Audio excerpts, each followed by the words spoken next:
Welcome back for episode 2 of Disturbing Reddit Posts, a new series where, as the title suggests, I take a look at some of Reddit's most unsettling posts. Let's investigate. If you enjoy internet mysteries and generally disturbing content, feel free to subscribe and turn on notifications for more content like this. I also have a Patreon and a PayPal, so if you're interested in supporting the channel, feel free to check those out, links will be in the description. You can also leave me a tip by clicking the thanks under this video. Thanks to anyone who considers this.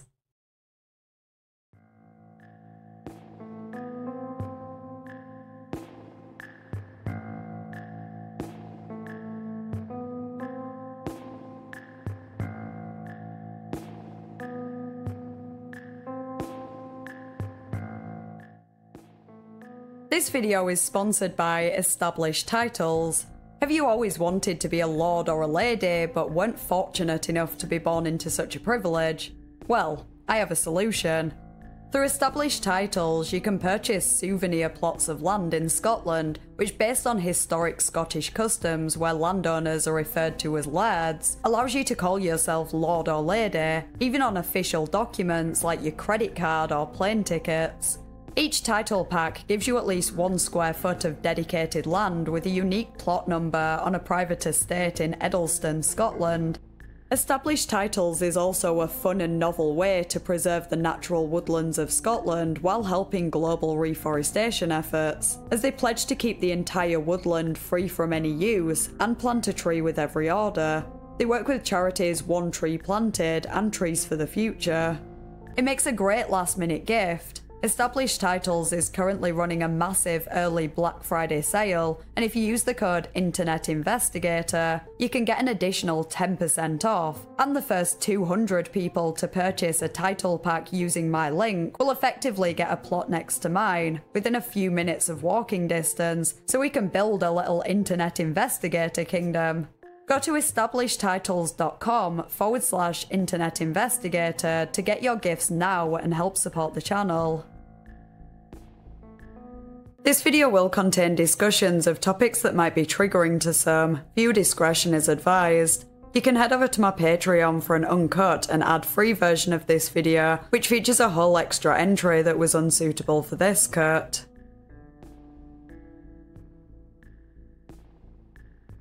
The first post we'll cover was recommended by Daryl, one of my patrons, and is from 9 years ago on the Off My Chest subreddit. It was titled, "I fantasize about eating my son." Yeah, prepare yourself for a wild ride. I'm a 34-year-old single mum. My son turns 18 in February. I fantasize about eating him, cooked or raw, almost every day. In all my life, I've never had a more satisfying, more intense, more arousing, recurring fantasy. The thought of my teeth piercing his flesh, or the smell of him roasting over an open flame, or imagining the look in his eyes as I bite into one of his thighs. These things absolutely drive me wild. I think about eating my son to help me manage and to have better sex with other people, though I can't say I blame you for making that assumption. Eating my son is my go-to fantasy. My guaranteed to get me off piece of make-believe. That said, I have absolutely no intention of butchering and devouring him in his sleep or anything like that.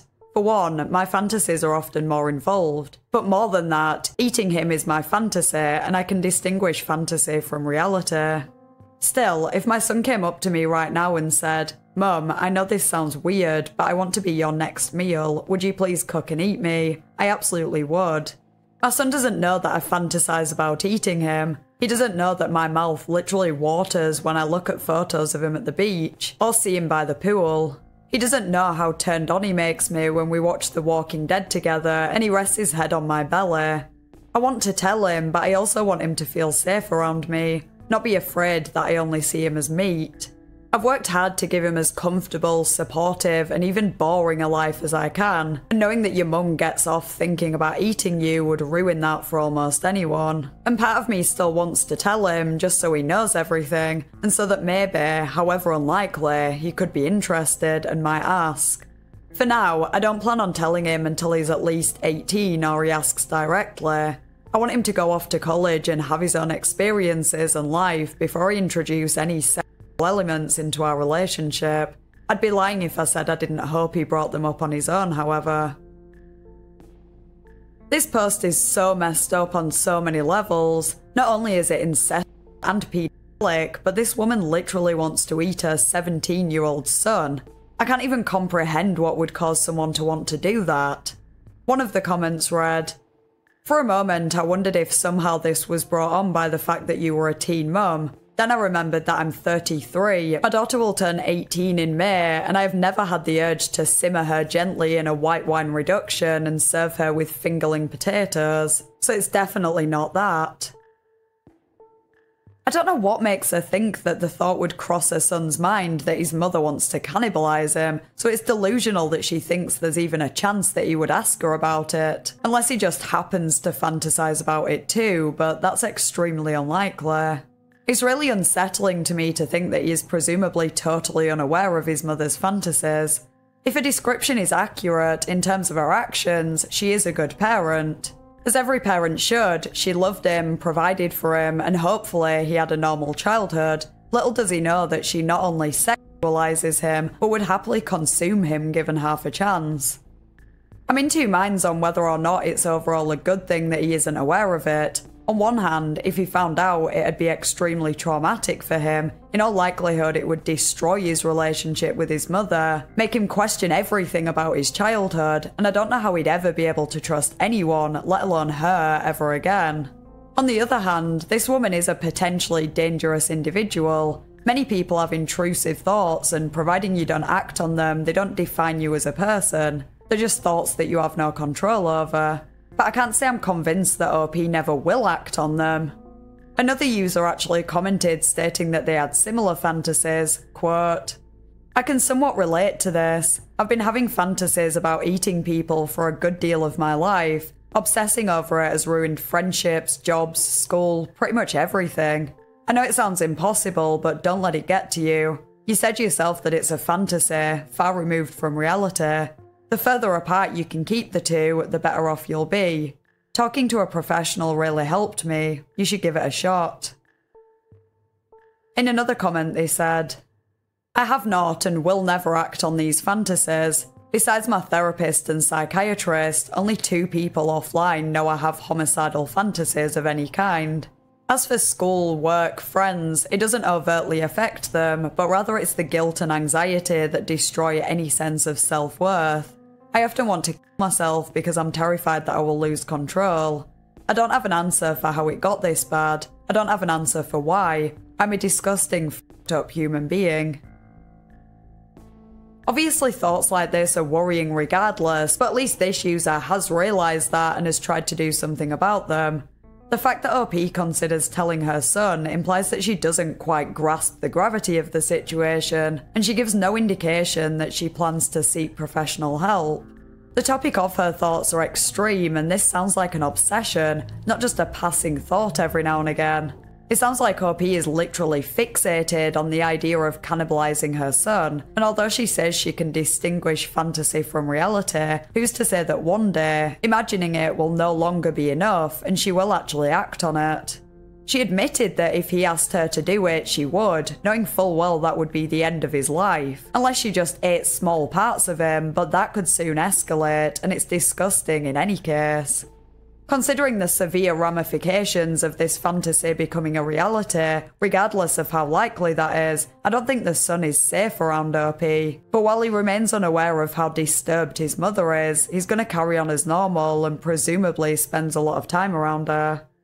A lot could have happened in the 9 years since this confession was posted, but at some point the account was deleted, so unfortunately we'll likely never know if OP ever did admit her fantasies to her son or anyone else, and if so, how they reacted.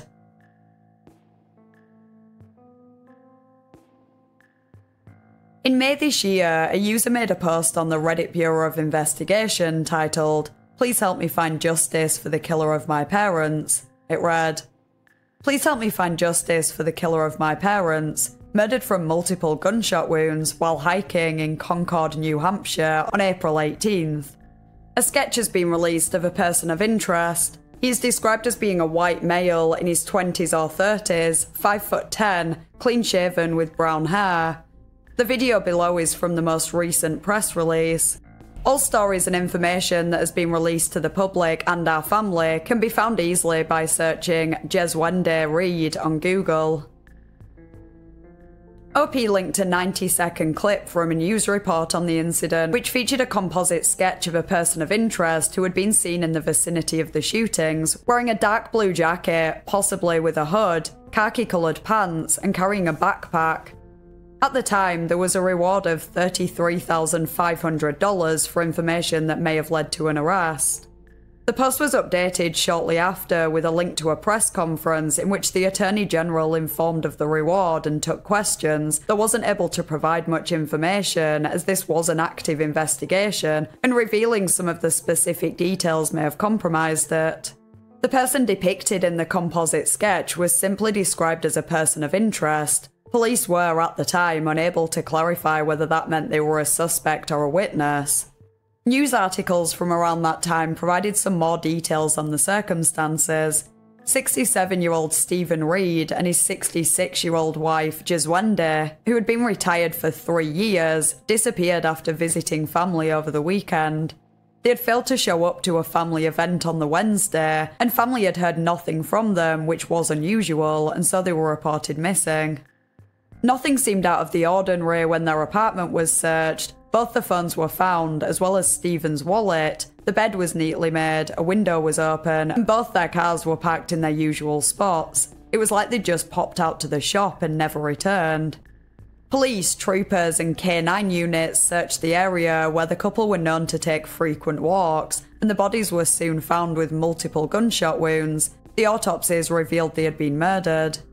The town the couple lived in was considered a safe and quiet area, and the incident terrified residents as it appeared to be a random attack. There was no obvious motive, as by all accounts, they were kind and charitable people.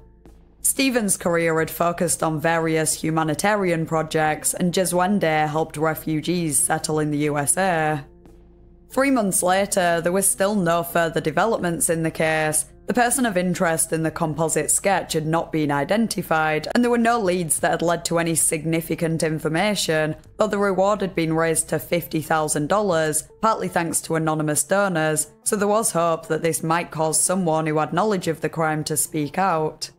During this time, police had released CCTV images of a car that was parked near the site of the murder, and were attempting to locate the owner of the vehicle, hoping they might have witnessed something. They were located within a few days and cleared as a suspect. It doesn't sound like they were able to provide any relevant information.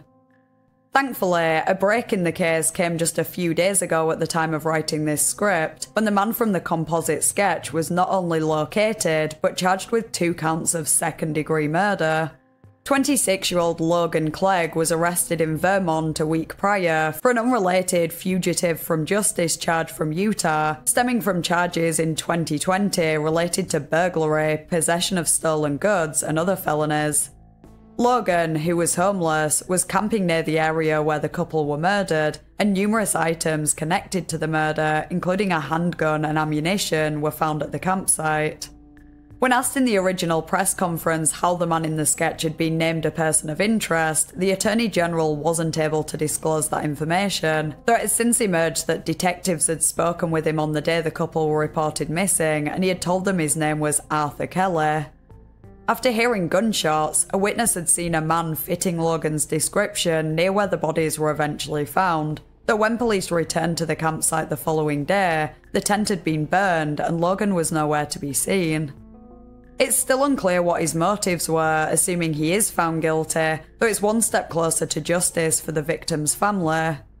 A Reddit user, not the OP of the first post, shared the update on RBI, and the top comment pointed out that Logan had actually killed someone else 4 years earlier in Spokane. There were no witnesses. The only known fact is that 28-year-old Corey Ward was stabbed to death.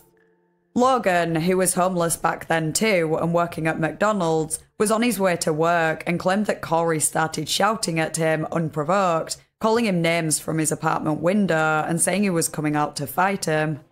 He claimed that when Corey came outside, he attacked him, and so Logan stabbed him with a small knife he said he carried for self-defense. Logan said he didn't realise Corey was badly hurt and so walked away and went to work. Corey's mother Lisa found her son outside and said his last words were, "I was beating someone up and he stabbed me in the heart." He died before he had a chance to elaborate on what exactly had happened. Lisa doesn't believe that Corey would have attacked someone unprovoked and thinks that Logan was trying to steal his car. It doesn't sound like Logan was convicted of anything in this incident, and so Lisa hopes that Stephen and Jez Wendy's family will get the justice that she never had, though unfortunately they might never get all the answers. The murders may well have been a robbery gone wrong, but it's unlikely that the couple would have retaliated violently, so if Lisa is correct and Logan lied about acting in self-defense when he killed Corey, he might not be honest about his motives for attacking the couple if he is indeed guilty.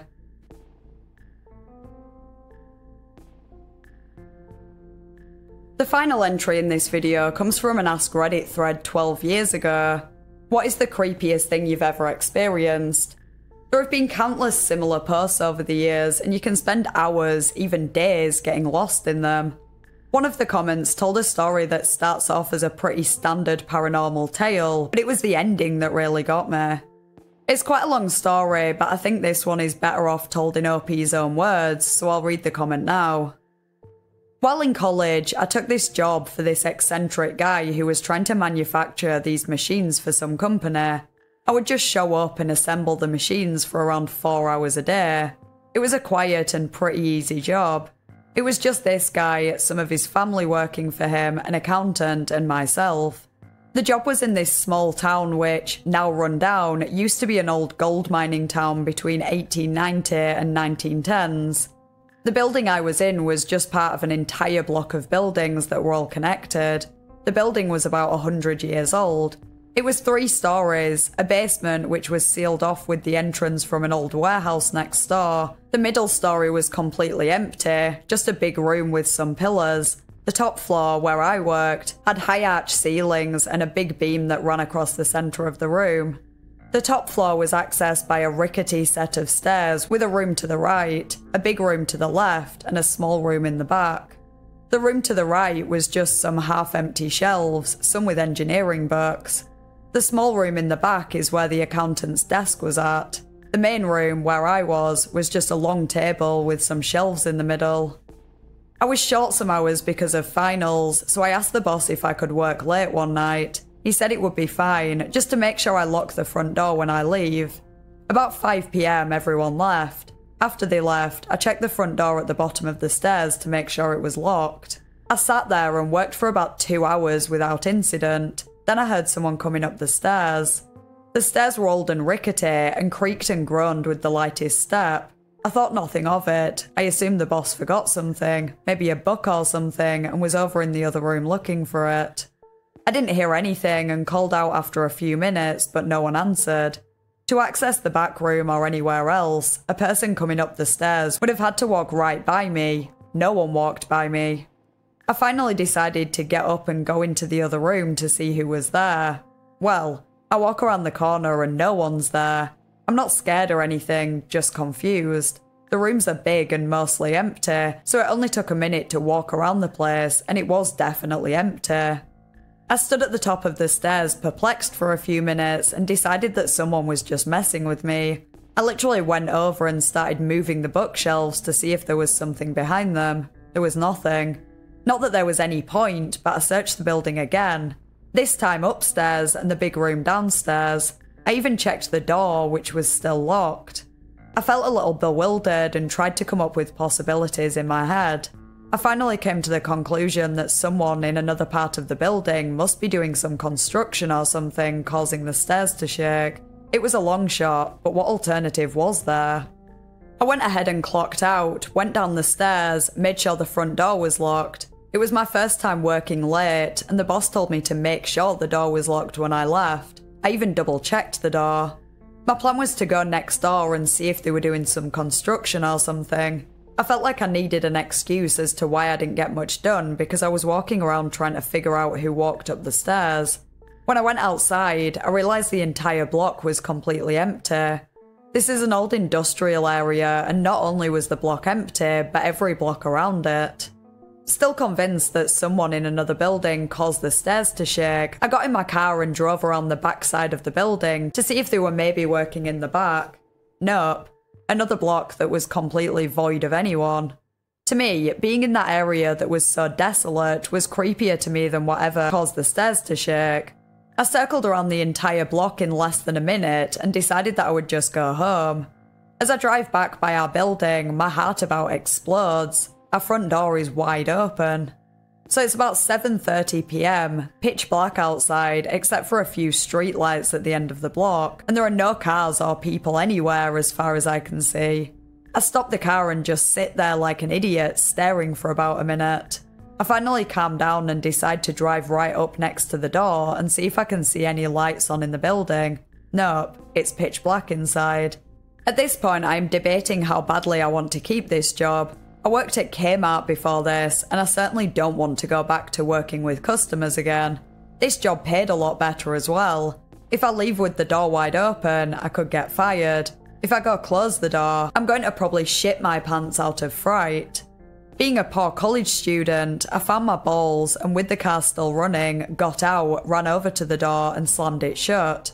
I then twisted the handle to see if it was locked. It was not. It seemed like minutes, but what probably took a fraction of a second. I opened the door just enough to reach inside and turn the lock. I slammed the door again and twisted the handle again to make sure it was locked. It was locked, but before I could take my hand off the handle, I heard the stairs shaking again. Even if I had looked, I wouldn't have seen anything because the stairs were pitch black, but needless to say, I didn't look. I turned pale white and ran the few steps to my car, slammed the door, put it in gear and floored it. I was driving so fast I had to slam on the brakes for the stop sign at the intersection. I don't know what possessed me, but I looked over my shoulder out of morbid curiosity. It was dark, but I could see the door and it was still shut, so I went home. I went back to work the next day and debating for a long time if I should say anything or not. I finally decided I had to say something and talk to the guy's son. I explained that something kind of weird happened to me here last night. He replied by asking if I had heard noises. I just shook my head up and down. He then told me that this place is haunted or something. He said he used to work nights and would see shadows and hear noises, but wouldn't go into any detail. He just said he doesn't work alone or at night here anymore. He said I shouldn't work at night anymore either, and he would let his dad, my boss, know not to ask me to. I never got any more information out of him about his experiences, and I didn't feel comfortable explaining my entire experience to him either. I told him about the stairs rattling, but not about the open door. The strange thing was that the boss would work late by himself many times. He told his son he was stupid and to cut his bullshit. He didn't care much for me either after his son told him I didn't want to work nights anymore. Between the strange occurrence and the boss treating me with less respect, I found a new job in a few weeks and left. Years later, I see my old boss in the newspaper. They said his business went under and he was being evicted from the building. He refused to leave, and when the cops came to force him out, they found him dead. He had hung himself in the centre of the room from the centre beam in the building in the room I used to work in. The reason it made the paper was because they thought it was a murder because there was nothing below him that he could have stood on to get his head in the noose. After a few weeks, they couldn't find any evidence for a murder or a motive for murder, so they concluded that he climbed a shelf near the wall and somehow, either hand over hand or by walking on the beam, got to the centre of the beam to hang himself. I never saw the family again. I heard that they had moved to Florida to live with family. This is just a comment on a Reddit post from a deleted user who doesn't provide many specific details about the exact location or the people involved, so it would be very hard to verify it as true, but it's a creepy story nonetheless. One of the comments suggested that the man stood on a big block of ice that eventually melted, resulting in his hanging. I'm pretty sure they were joking, as they said they'd heard it in a riddle, but shy of a bizarre explanation like this, it's certainly baffling as to how it happened, and it sounds like the police had to close the case with the theory that he took his own life simply because there was a lack of evidence suggesting anyone else was involved.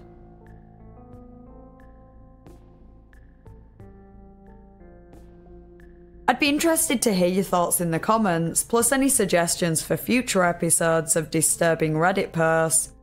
If you enjoyed the video, please consider liking and subscribing. Huge thank you to my patrons whose names are on screen now. I really appreciate your support.